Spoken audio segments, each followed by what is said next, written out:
বাহ স্যার বাহ, কেমনে সম্ভব কেমনে? আরে স্যার আপনি জানেন না আমি সবকিছুর মধ্যে ফার্স্ট। এতদিন শুধু শুনতাম, আজকে দেখলাম। কিন্তু স্যার, সবই তো মিলল, একটা জিনিস মিলল না। কি মিল না?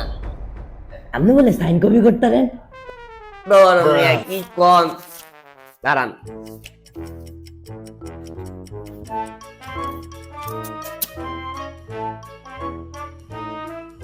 হেড স্যারের কপি করছি আমি, দেখেন ঠিক আছে নি? ওয়াহ স্যার ওয়াহ, একদম কপি হুবহু, একদম হুবহু স্যারের মতোই। হ্যাঁ। হ্যালো স্যার, আপনার ব্যাংকের থেকে 10 লাখ টাকা চুরি হয়েছে, চোর আমার সামনে বই রয়েছে, পাইছি।